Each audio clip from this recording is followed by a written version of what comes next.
Au laboratoire Bordeaux Vinlab, notre objectif est de comprendre la chimie du vin en étudiant différents facteurs du vin, tels que l'impact du terroir, du cépage, du millésime, du mode de vinification. Notre équipe de 11 professionnels choisit différentes méthodes pour analyser ces 5 facteurs, afin d'ensuite comparer leur effet sur notre goût avec une analyse sensorielle. Les taux de sucre, d'alcool et d'acidité sont étudiés par chromatographie. La méthode pour trouver le pourcentage d'alcool est une distillation suivie d'un dosage. Un dosage par titrage potentiométrique permet de déterminer le pH et donc l'acidité de nos vins. Et enfin, nous utilisons la spectroscopie FTIR pour déterminer la concentration de sucre et la spectroscopie UV visible pour la quantification des polyphénols et des anthocyanes. Afin d'identifier et analyser les différents paramètres, différents vins ont été choisis. Pour cela, sous les conseils de Madame Géant, nous sommes rentrés en contact avec la maison Soulot, située à Gradignan, afin de comparer les différents paramètres. Après avoir compris nos requêtes, 19 vins blancs et rouges ont été proposés. Après préparation de tous les protocoles, nous avons établi une liste de matériels et produits chimiques à commander. Chaque vin a été distillé pour récupérer uniquement l'éthanol, puis a été dosé par titrage grâce à des réactions chimiques étudiées en amont. Le volume équivalent obtenu permettra de déterminer le dosage en alcool réel de chaque bouteille. L'étude par spectroscopie d'absorption UV visible permet pour des longueurs d'onde supérieures à 250 nanomètres d'observer les composés phénoliques du vin. L'interprétation concernant les mesures en polyphénol n'ont pas encore été réalisées et en ce qui concerne l'analyse de la teneur en anthocyanes qui donne la couleur au rouge au vin, la mesure d'absorbance est faite à 520 nanomètres.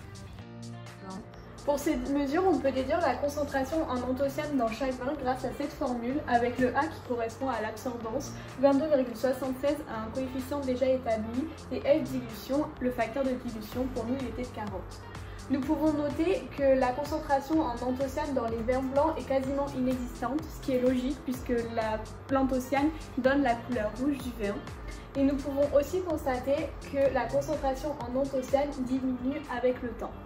Pour évaluer l'acidité des divers vins, nous employons la méthode de titrage potentiométrique en utilisant un dispositif constitué d'une burette graduée contenant de l'hydroxyde de sodium et d'un agitateur sur lequel repose une solution de vin et d'eau.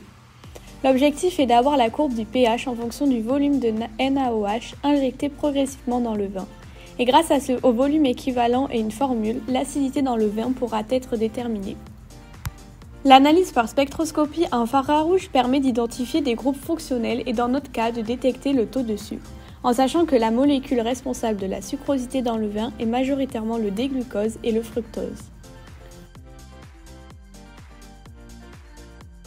Ensuite, l'étude HPLC offre l'avantage d'observer des composés dans une solution, même à des concentrations de l'ordre du ppm.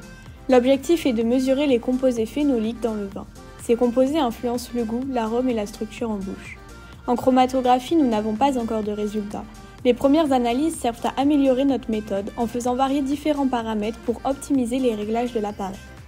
Pour la suite de ce projet, les expériences vont continuer. À la suite des analyses de nos mesures, nous gagnerons des connaissances en œnologie en allant visiter la cité du vin, puis des professionnels nous aideront à réaliser une analyse sensorielle. Vive le vin, vive le vin, vive le vin de Bordeaux. Anthocyanes, polyphénol, sucre, pH, alcool. Vive le vin, vive le vin, vive le vin de Bordeaux.